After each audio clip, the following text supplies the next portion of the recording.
What's up everyone, my name is PlatinumHowler, coach of your Delta Gligars.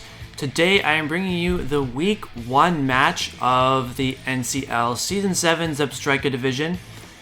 We are playing against Aaron 12 and the Los Santos Sceptiles. We are skipping the team builder portion for this week. The reason for that is because I did not actually build the team at all this week. I did not make time for myself to come up with my own build. So instead, I turned to my trusty front office, namely Panda. Panda helped me a lot.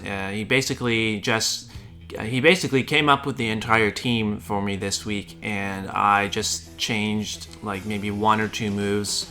I changed 2 moves on Golisopod and one move on the Greninja, and I would have changed one other move on the Mimikyu had I taken a closer look at what the Mimikyu set was, but aside from that, I basically just used all of the sets that he suggested for me and went into the game sort of blind, I guess you could say, although I think I had a pretty good idea of how I planned to win the game in the end.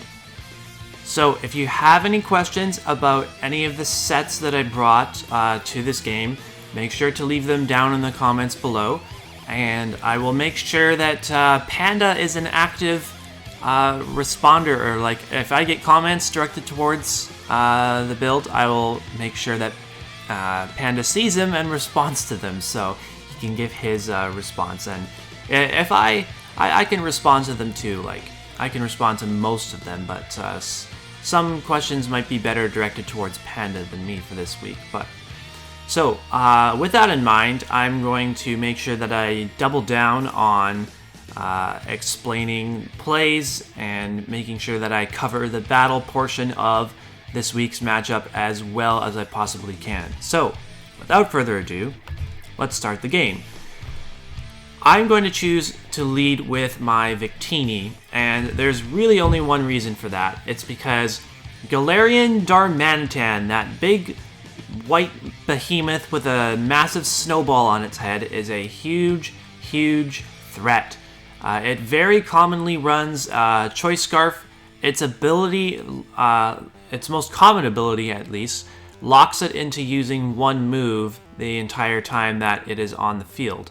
So it's very commonly run as a choice mon because the choice items do the same thing. They force you to click one move, the same move over and over again until you switch out, and then the next time you come in, you can choose to click another move.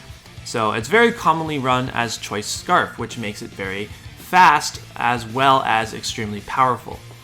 Thankfully, my Victini has a higher base speed stat than the Darmanitan and can hit it super effectively. So that's why I brought Choice Scarf on it, so that I can outspeed a Choice Scarfed Darmanitan. And Darmanitan, a very common lead because it can just lead and then click U-turn, get big damage off on whatever leads, and get the appropriate switch into a more defensive response. So I wanted to make sure that I countered that very common lead by leading with my Victini here. However, he is going to decide to lead with his Druddigon, which is probably the best defensive check that he has to this Victini on his team. Druddigon actually is a very common bring just to counter Victinis in general, because its Rough Skin ability plus the common item that it would bring alongside that being Rocky Helmet can wear Victini down pretty fast. So, knowing that that is likely what his set is going to be, I am not going to click U-turn out on this thing. I do have U-turn on the set, but if he is Rough Skin Rocky Helmet, then I would be taking more recoil damage from that than I would be doing damage to him. So that's not really a good trade-off in my mind. So instead of just clicking the U-turn button, I'm going to pull a hard switch into my Venusaur, which should be able to take any hits that he wants to go for. And as it turns out, he goes for a Glare, which was very free on his end. I have nothing that is immune to paralysis on my team. So he's going to get the glare off and now going to be able to outspeed my Mega Venusaur. And the paralysis could potentially be annoying in the sense that my Venusaur might not get attacks off against his team when I need it to. Anyways, Venusaur is now going to Mega Evolve. I brought in my Venusaur because it was the best thing to take hits from this Druddigon, as well as the best thing to wear down the Druddigon. Druddigon is pretty bulky mon. It has decent defenses. It's hard to it's hard to wear down. Like, it's very hard to knock out in one hit. So yeah, my Venusaur was, I think, my best option to bring in here. As you saw, I clicked knockoff to get rid of his Rocky Helmet item, and you see how much HP I lost by clicking that. You see that I lost more HP than he did from that attack. So, but I decided to get rid of it just in case he wanted to keep the Druddigon in, so that if I do want to click U-turn with my Victini later on in the game, that I'm not taking that Rocky Helmet damage on my Victini. I want to make sure that I have as much health on my Victini as possible, so that it can come in as often as it wants throughout the battle. The Druddigon went for Taunt on my Venusaur here, and that's probably because he was expecting me to want to go for a Leech Seed, but I actually don't have Leech Seed on my moveset, so Taunt is still slightly annoying because it means that I can't click Synthesis and I can't keep my Venusaur as healthy as possible. But thankfully I don't need to be clicking Synthesis at this point, because I'm still at a relatively healthy amount of HP.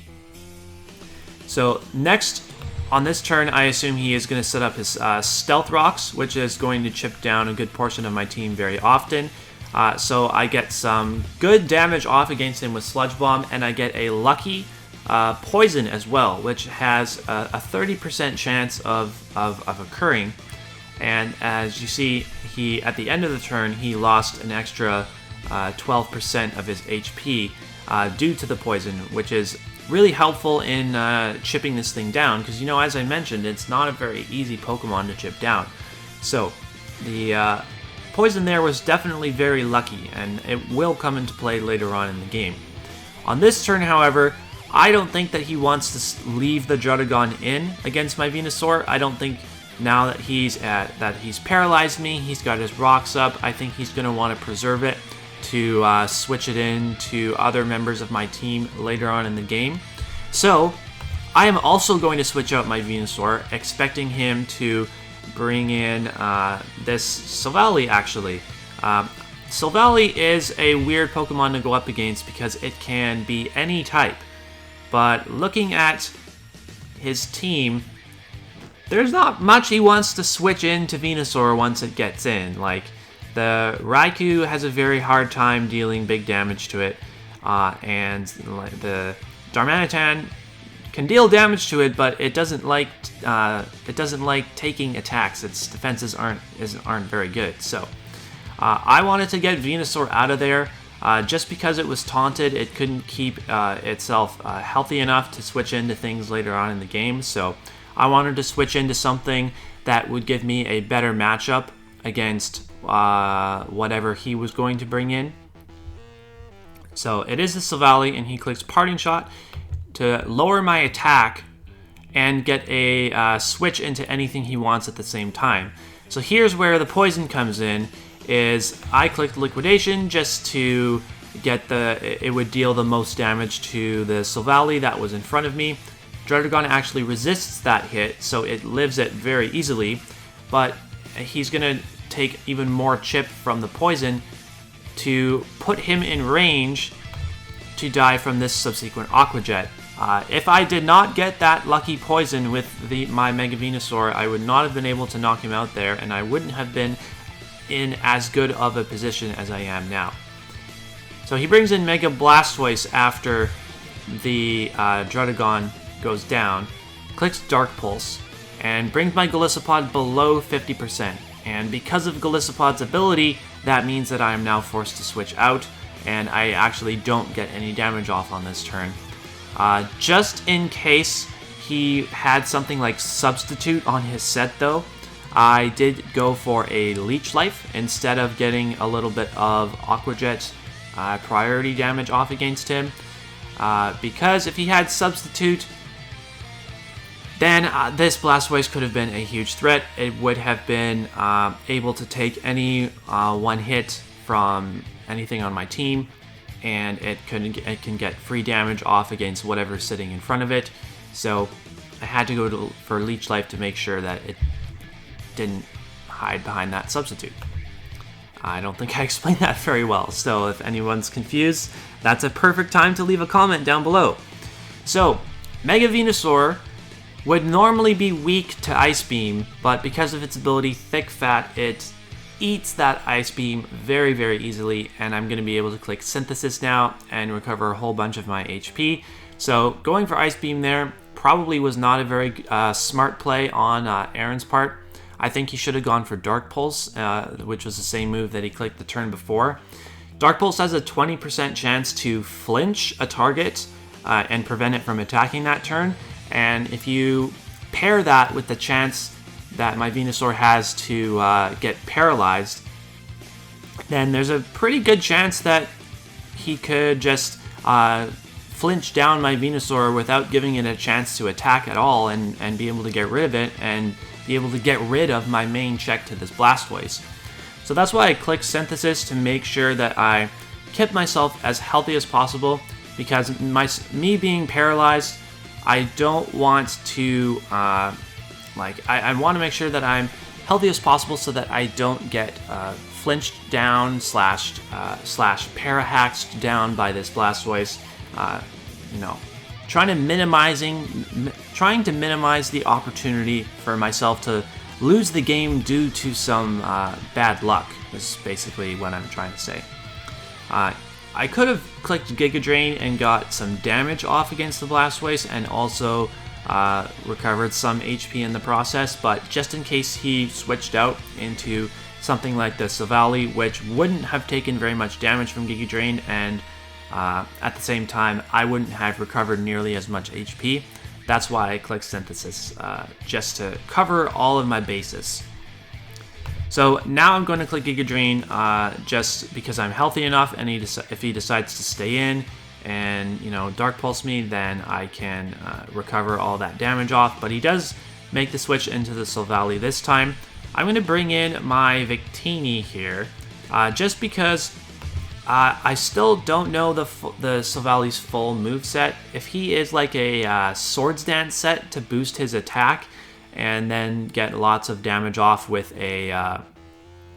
his Steel type multi attack, then I don't want to be leaving my Venusaur in, because my Venusaur cannot do any sorts of damage to the Silvally, and the Silvally can click Swords Dance as many times as it wants, basically, and just keep boosting up its attack until it can't boost up anymore. So yeah, I needed to switch out there into something that could threaten the Silvally with some damage. The Victini can do that because Fire-type moves hit the Steel-type super effectively, but he's just going to click Parting Shot again and get the Blastoise in. As you saw, I did lose 25% of my HP to the Stealth Rocks because Fire-types are weak to Rocks, which is kind of unfortunate because that means that this final Gambit isn't going to be doing as much damage to the Blastoise as it would have if I was at full HP. Basically what Final Gambit does is it's a suicide attack. It does the same amount of damage to the opponent as... So like let's say that I had about 300 HP left on Victini. So that's... so if I have 300 HP left on Victini, I will kill myself and do 300 HP worth of damage to the Mega Blastoise. If I had 100 HP remaining, then I'd only do 100 HP worth of damage to the Mega Blastoise. But the reason why I decided to kill my own Victini there is it was the best way that I had to get damage off against this Blastoise and weaken it enough for my Haxorus to come in later and set up and try to just sweep through the rest of his team. I did have Thunder on my Victini, which is super effective against the Blastoise, and I wouldn't have been killing myself in the process. However, I did have my attack stats lowered by his parting shot, and Thunder is also not guaranteed to hit. It only has a 77% chance to land when it's coming off of Victini, because Victini's ability actually boosts its accuracy for all of its attacks. So a 70% accurate move turns into a 77% accurate move thanks to its Victory Star ability. But I just decided that clicking Final Gambit and making sure that I won't miss and getting lots of damage off on the Blastoise was my best play, and I will trade that for Victini going down here. So now I'm going to bring in my Greninja, and because it's an Ash-Greninja, if it gets kill, then it's going to get its Battle Bond boost. So he's going to decide to switch out the Blastoise into the Silvally that can take a couple hits from my Greninja, because he doesn't want my Battle Bond to activate. And I get 2 hits off against the Silvally to bring it down to about 30% of its health, which is very nice. And he just clicks Parting Shot again and lowers my attack stats and gets into his Raikou here that has the potential to set up in front of my Greninja.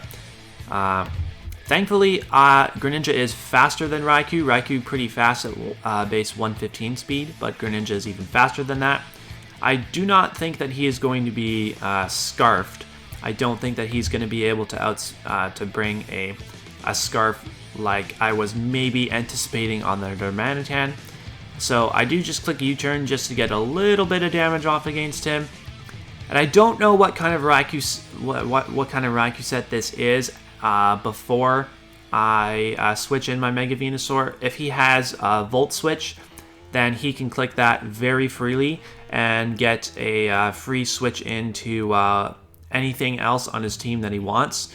So that's why I went into this Venusaur initially, because Venusaur is the best thing that I have to switch into a Volt Switch. Everything else on my team would take pretty good damage from it. So, however, he shows that he clicks Substitute instead, which means that he probably doesn't have Volt Switch. What the set that he's probably going to be is Substitute and Calm Mind to boost his special attack and special defense. And then Thunderbolt for his electric attack move, and some other coverage move his last move would probably be Extrasensory, which could hit Venusaur super effectively, otherwise he would have no way of touching it. So yeah, that's probably what his full set is. So now that he's behind his Substitute, I am anticipating him to click Calm Mind, and I'm going to switch into my Golisopod, because Golisopod can get rid of this Substitute thanks to its priority first impression move.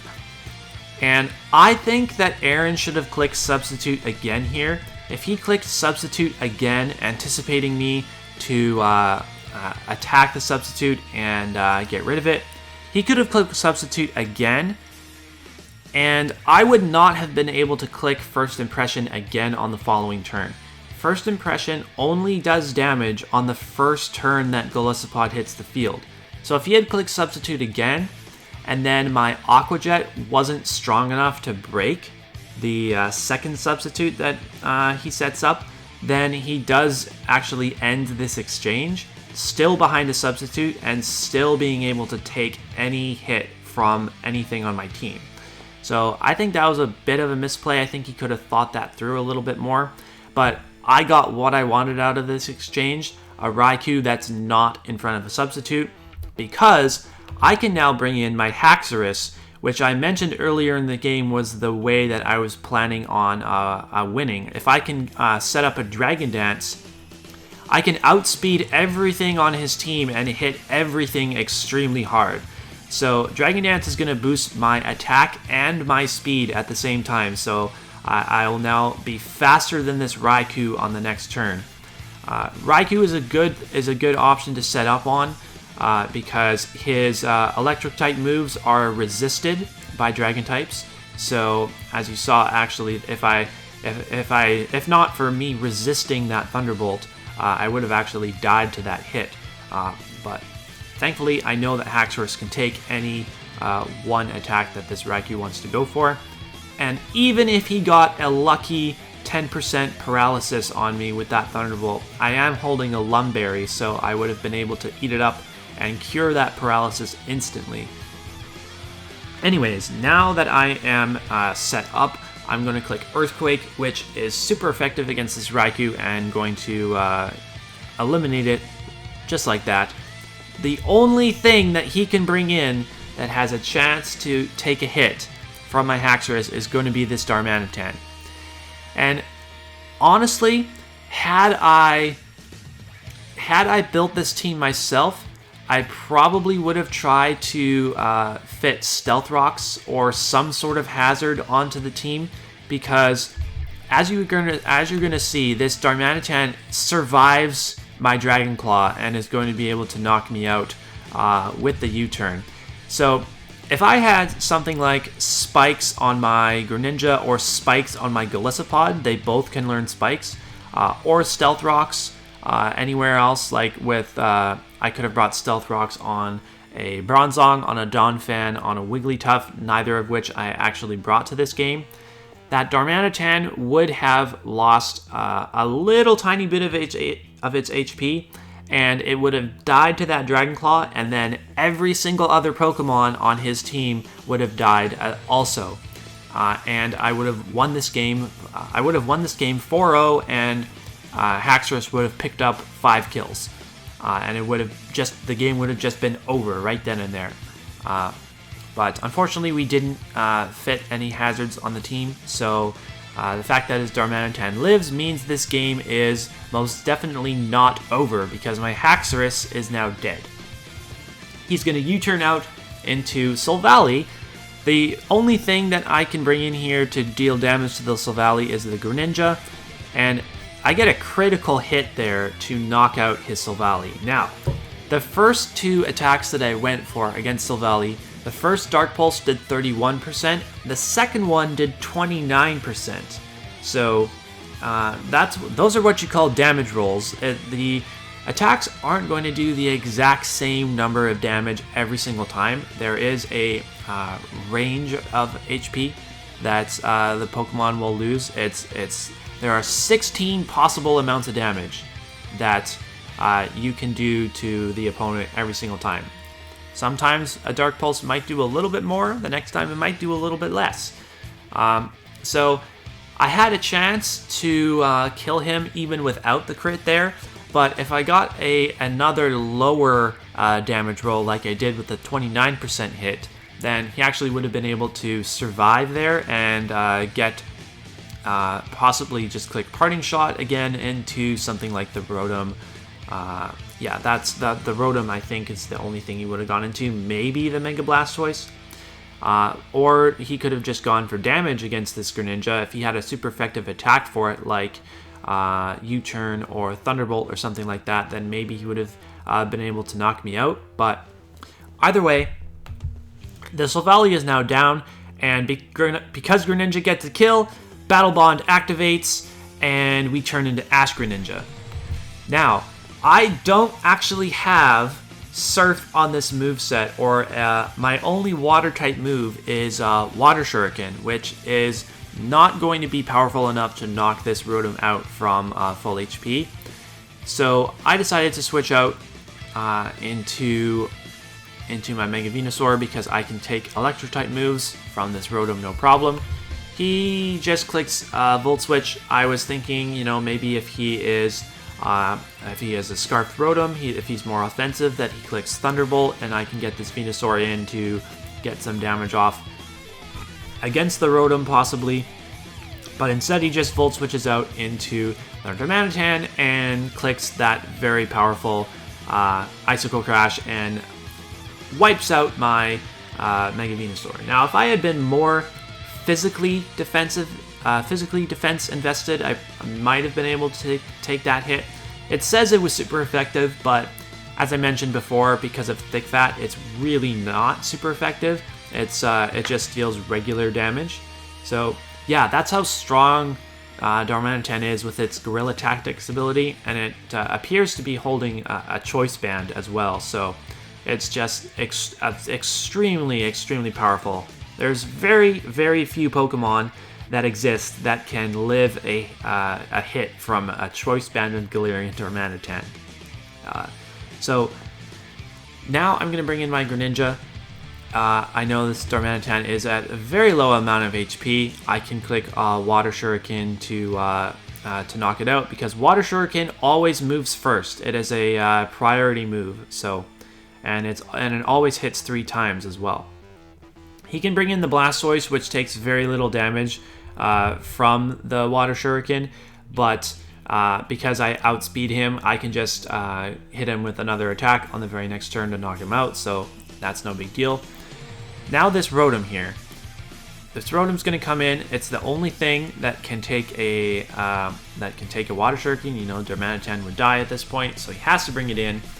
And I am going to click Water Shuriken at this point. I don't want to switch out into my Mimikyu, because I'm thinking as long as I get as much damage off against this Rotom as I can with the Water Shuriken, that Mimikyu can come in and click Shadow Sneak a couple times and win the game.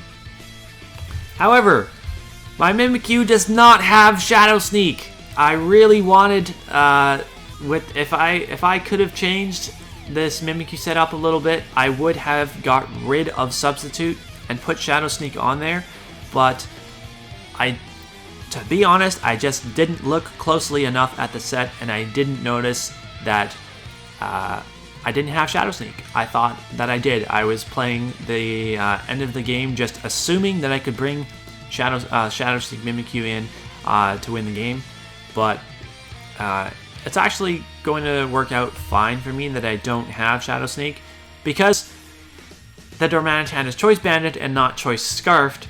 I just flat out outspeed the Darmanitan, and I'm able to knock it out. And I thought maybe this Rotom was all could have been Scarfed, but turns out that it's not. And I actually don't even knock the Rotom out with the Shadow Claw. But since I outspeed that thing too, and he was only at 1%, then I can knock him out with a second one, and Mimikyu cleans up the game for us. GG to Aaron. Very, very, very close game. Although I'm not sure if the Darmanitan had any chance to die to my Haxorus's Dragon Claw, if that was a damage roll or whatever. I did, if there's a chance that I got a low roll on the Dragon Claw against this Darmanitan, and if I got a slightly higher roll, then that Dragon Claw would have knocked him out anyway.